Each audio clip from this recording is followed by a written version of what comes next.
All right, old school NBA fans, self-researched, NBA facts. Got another video for you. As always, thanks to anybody who watches my videos, subscribes to my channel. I really appreciate it. In this video here is something I've always wondered about, and I'm sure we all know the reason.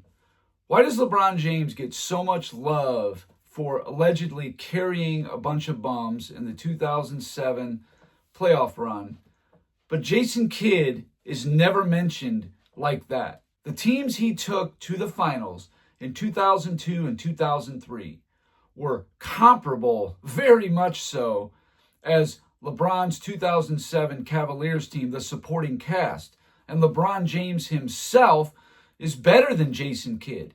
So to me, either one of those runs, 2002 or 3, is a little more impressive than 07.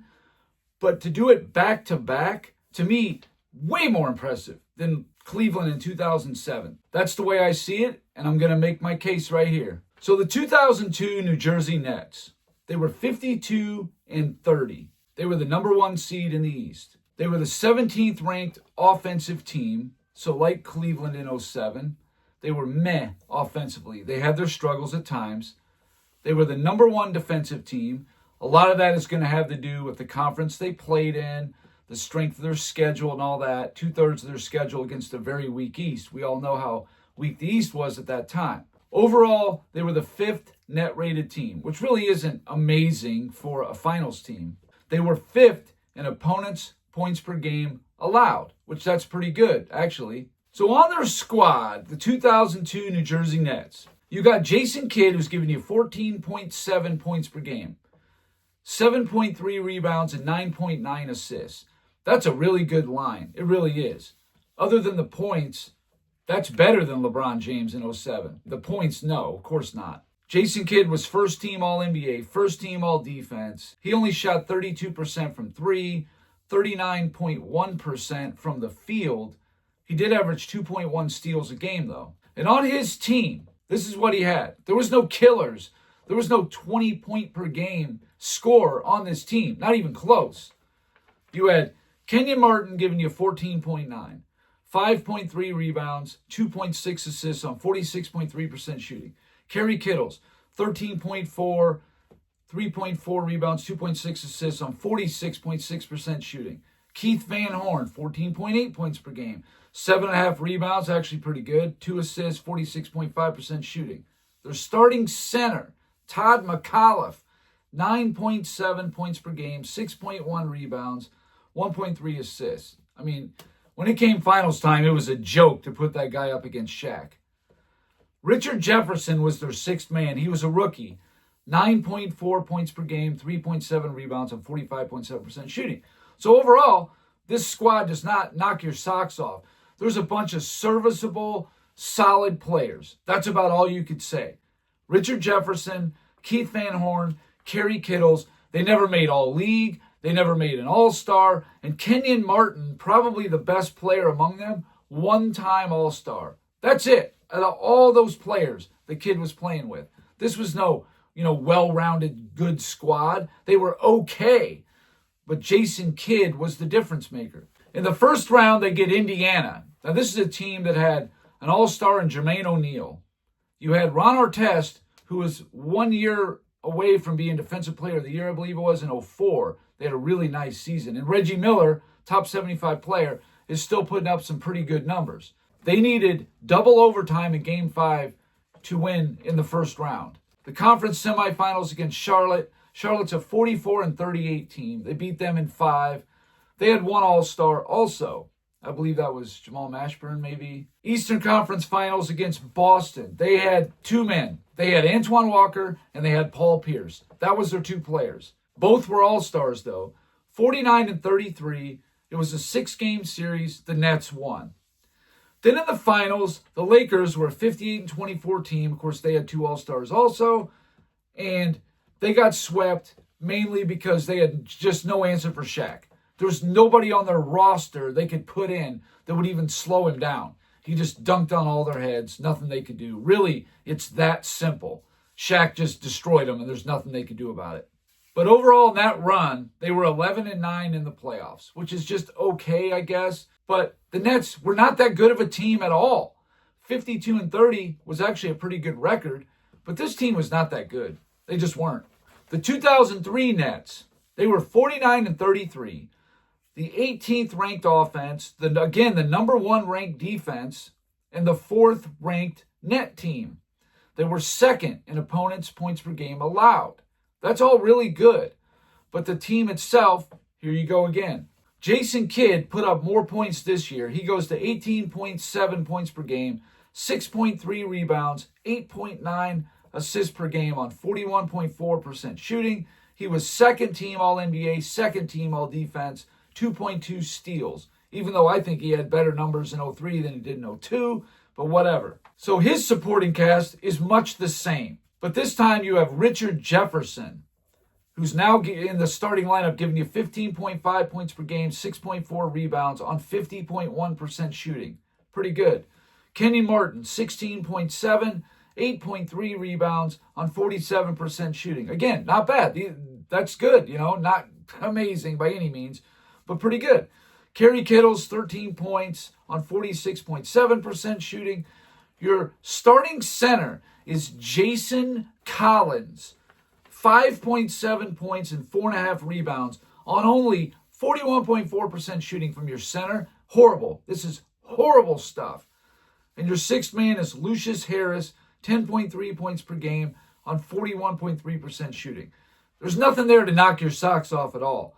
Jefferson and Martin were solid players, but everybody else is average at best. Their competition in this run, in the first round, again, a 42-40 team, that would have been Milwaukee. They beat them in 6. That would have been Gary Payton. They traded Payton for Ray Allen, I believe it was. Michael Redd was on that team. They weren't horrible for a 42-40 team, but ultimately, the Nets were better than they were. In the semifinals, Boston again, they were 44-38. Again, Pearson Walker. They swept them. In the Eastern Conference Finals against Detroit was 50-32. They did not have Rasheed Wallace. They had Clifford Robinson, who was on the Portland Trailblazers in the early 90s and all that. He made some all-defensive teams. He was a pretty good player, but he wasn't Rasheed Wallace, no doubt about it. But still, a good team, 50-win team. The Nets swept them. Jason Kidd set the tone in Game 1. If you don't remember this, let me refresh your memory. Now starts to move with 7 seconds remaining in regulation. Kidd, the jumper to win it. He got it! Jason Kidd has just sat everybody back down at the Palace. 1.2 seconds left. He hits the biggest shot of the day. Well, Bill does a nice job. Okur leaves Martin, and he's going to double him right there. Great defense. There's nothing you can do right there. And I guarantee you, if you told Rick Carlisle that's the shot they will end up with, please go ahead and take it. Be my guest. Jason Kidd says, thank you. Much time. Prince lobs it. Okur up. He didn't get it. And New Jersey has stolen one. That shot right there put them up 1-0. Then they won Game 2 in Detroit, and they ended up sweeping Detroit in the conference finals. That was impressive for a 49-win team to do. Even though Detroit was basically as good as they were, it was an even matchup, they swept them. And then in the finals, they get San Antonio, a slightly better version than what LeBron got in 07. The Spurs were 60-22. They still had David Robinson. It was his last season, and he was older. But still, you can't tell me it's nice to have him on there. Tony Parker, Ginobili, they were a little younger, but so was Bruce Bowen, an even better defender in 03. So I think it's a slightly better version of the Spurs in 03 than they were in 07. Plus Duncan, he was the MVP. The Spurs were 34-7 in the second half of the season. They were playing great basketball. They ended the Lakers' chance at 4 in a row, beat them in 6. So this was going to be no easy feat for the Nets to go in there. The Spurs were up 2-1. And then in Game 4... Out there with him. Here's the last 9 seconds of Game 4. Kerr having trouble getting it in. Got it into Duncan. Duncan driving on Kenyon Martin and lays it in with 5.6 left. Don't let 2. Final 4.8. Needing 3 points. Ginobili gets a look. Gets his man in the air for the tie. No! Duncan puts it back up, but it's not enough. And the Nets have won it. 6 free throws in the second half. That tied the series 2-2 right there. Of course, San Antonio won games 5 and 6 and won the championship. But the Nets were actually competitive against the Spurs, winning 2 games, tying it up 2-2. Impressive for a 49-win team to do that against a very good 60-win San Antonio team. Yeah. And another thing I'm going to add is in 2004, Detroit beat the Lakers in 5 in the finals. We all remember that. Lakers won, 58 games. They were heavily favored to win that series. And then in the conference finals, they beat Indiana, who Indiana was a 61-win team, I believe it was, the number 1 seed, and Detroit beat them. But in the semifinals, the Nets proved to be the toughest series that Detroit had in that run. The 2004 Nets took Detroit to 7 games, something that Indiana couldn't do as a 61-win team, something that the Lakers couldn't even get more than 1 win off of them. I'm just saying, the Nets from that era, 02 to 04, they get no love at all from the media. They'll go on and on about LeBron, the 07 Dragon Bones, which I'm going to get to right now. But where's all the love for Jason Kidd? His team, supporting cast, was no better. And I'm going to show that. Junk. Why doesn't Kidd get the love? 02 to 04, back-to-back finals appearances, wins 2 games against the Spurs, takes the 04 Pistons to 7 games in the semifinals, a better showing than anybody else did, but they get no love. It's all about, LeBron. Okay. The 2007 Cleveland Cavaliers, 50-32 team. They were the 18th ranked offense, much like the Nets were. They were 17th and 18th in 02 and 03. They were the 4th rated defense in the NBA. So like the Nets, they were a high-level, good defensive team. The 7th net overall team. The Nets were 4th and 5th, I believe. So pretty close in the ballpark. But if you average the 2 years between 02 and 03, and you average that out, it comes to 50.5 wins. Cleveland won 50 in 07. So basically the same thing.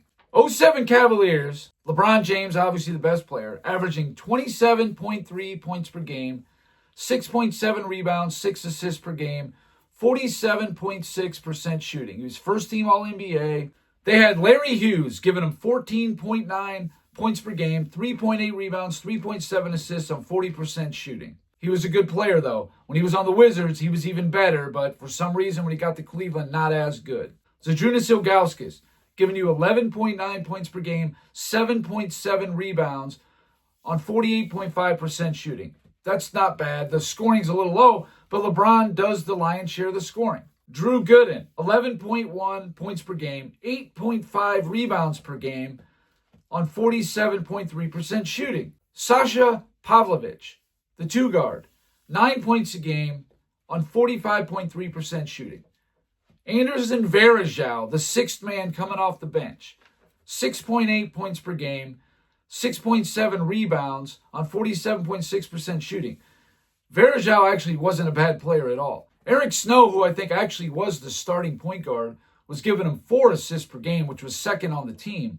But like I said, all those players that Jason Kidd had, 1 All-Star between all of them. Kenyon Martin, a 1-time All-Star.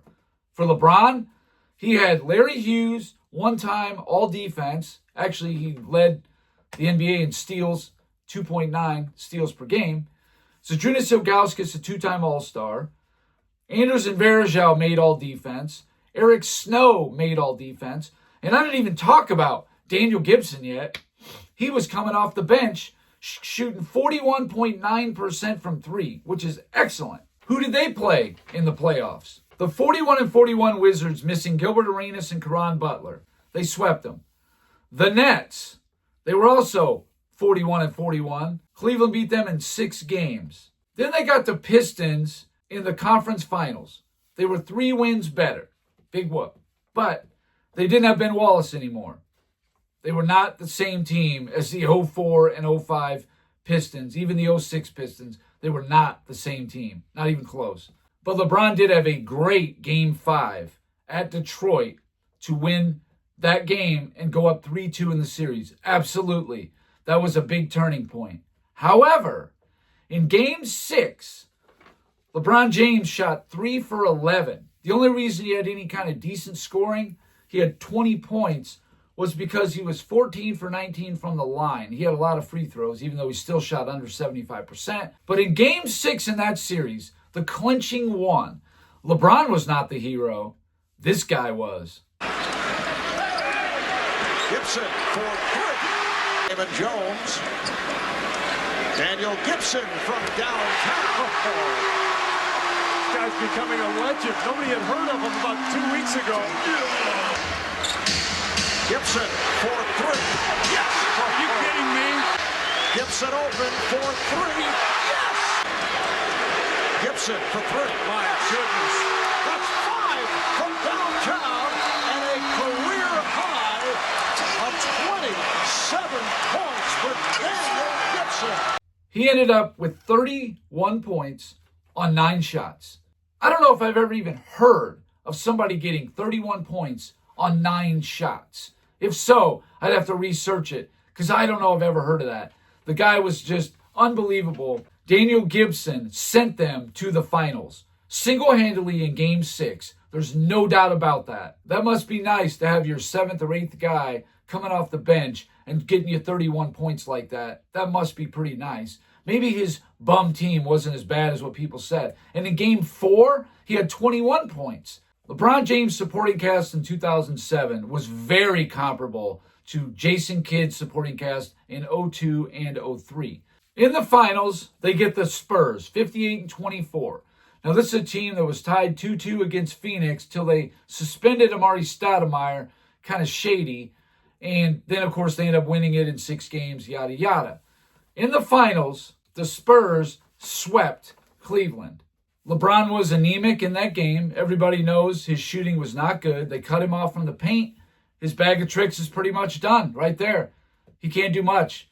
If LeBron can't have the paint, he's pretty much neutered, especially back then. They were giving him open shots. He just wasn't hitting them.